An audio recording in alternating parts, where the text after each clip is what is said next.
Welcome to சாகா talk. So இன்றைக்கி நம்ம சேனலில் என்ன பார்க்க போகிறோம் அப்படின்னு பார்த்தீங்கன்னாக்கா, இந்த ஒரு 2025ல் ரிலீஸ் ஆகிருக்க மூவிஸில் மிஸ் பண்ணக்கூடாத ஒரு 5 படங்களை பற்றி தான் வந்து பார்த்தீங்கன்னா நம்ம இந்த ஒரு வீடியோவில் பார்க்க போகிறோம்.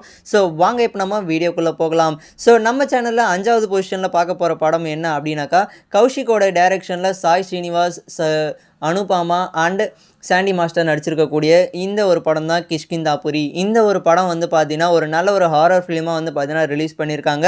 அண்ட் இந்த ஒரு படம் வந்து பார்த்தீங்கன்னா மேக்ஸிமம் நம்பர் ஆஃப் ஆடியன்ஸ்க்கு வந்து ஒரு ப்ராப்பரான ரீச் ஆகலை அப்படிங்கிறது தான் ஒரு உண்மையான ஒரு விஷயம். இதோடைய IMDb ரேட்டிங் வந்து பார்த்தீங்கன்னா 7 பாயிண்ட் கொடுத்துருக்காங்க. நெக்ஸ்ட்டு நம்ம சேனலில் பார்க்க போகிற 4வது படம் என்ன அப்படின்னாக்கா, மாரி செல்வராஜ் டைரக்ஷனில் ரிலீஸ் ஆகிருக்கக்கூடிய பைசன் அப்படிங்கிற இந்த ஒரு படம் தான். அண்ட் இந்த ஒரு படத்தில் துருவ் விக்ரம், அனுபாமா, பசுபதி மாதிரியான ஆக்டர்ஸ்லாம் வந்து பார்த்தீங்கன்னா நடிச்சிருக்காங்க. ஒரு நல்ல ஒரு கபடி ரிலேட்டட் ஒரு மூவி அப்படின்னாக்கா பைசன் சொல்லலாம் அப்படிங்கிறதா ஒரு விஷயம். அண்ட் நெக்ஸ்ட் நம்மளுடைய சேனலில் 3வது பொசிஷனில் பார்க்க போகிற படம் என்ன அப்படின்னாக்கா, அஸ்வந்த் மாரிமுத்து டைரக்ஷனில் பிரதீப் ரங்கநாதன், அனுபாமா அண்டு விஜய் சித்து விலாக்ஸ் நடிச்சிருக்கக்கூடிய படம் தான் வந்து பார்த்தீங்கன்னா டிராகன். ஸோ இந்த ஒரு படம் வந்து பார்த்தீங்கன்னா ஒரு காலேஜ் லைஃப்பில் ஒரு மிடில் கிளாஸ் பையனுடைய ஸ்டோரியை சொல்கிற மாதிரி வந்து பார்த்தீங்கன்னா இந்த ஒரு படத்தை வந்து மேக் பண்ணியிருக்காங்க. நல்ல ஒரு படம் தான். அண்ட் இதோடைய IMDb ரேட்டிங் வந்து பார்த்தீங்கன்னா 7.8 வந்து பார்த்தீங்கன்னா கொடுத்துருக்காங்க.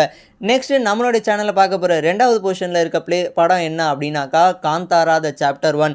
ரிஷப் ஷெட்டியோட டைரக்ஷனில் அவரே நடித்து ருக்மணி வசந்த் நடிச்சிருக்கக்கூடிய படம் தான் வந்து பார்த்தீங்கன்னா காந்தாரா சாப்டர் 1. ஒரு ஹிஸ்டாரிக்கல் ஃபிலிமாக வந்து பார்த்தீங்கன்னா மேக் பண்ணியிருக்காங்க. அண்ட் இதோடைய IMDbயோட ரேட்டிங் என்ன அப்படின்னாக்கா 8.3 வந்து பார்த்தீங்கன்னா கொடுத்துருக்காங்க. ஒரு நல்ல ஒரு படமாக இருக்கும், மறக்காம ட்ரை பண்ணி பாருங்கள். அண்ட் நம்மளுடைய சேனலில் ஃபர்ஸ்ட் பொசிஷனில் நம்ம பார்க்க போகிற படம் வந்து பார்த்தீங்கன்னாக்கா, ஹரிஷ் துரைராஜோடைய டைரக்ஷனில் சசிகுமார், சிம்ரன் இது மாதிரியான ஆக்டர்ஸ்லாம் நடிச்சிருக்கக்கூடிய படம் தான் வந்து பார்த்தீங்கன்னா டூரிஸ்ட் ஃபேமிலி. இந்த ஒரு படம் வந்து பார்த்தீங்கன்னா ஸ்ரீலங்காலேருந்து இந்தியாவுக்கு தப்பிச்சு வர ஒரு ஃபேமிலி வந்து பார்த்தீங்கன்னா எப்படி இங்கே வந்து சக்சீட் ஆகிறாங்க, இங்கே எப்படி வந்து அவங்க எக்ஸிஸ்ட் ஆகிறாங்க அப்படிங்கிறத பற்றி சொல்லக்கூடிய ஒரு நல்ல படமாக இருக்கும். ஸோ மறக்காமல் இந்த ஒரு படத்தை கண்டிப்பாக எல்லாருமே ட்ரை பண்ணுங்கள்.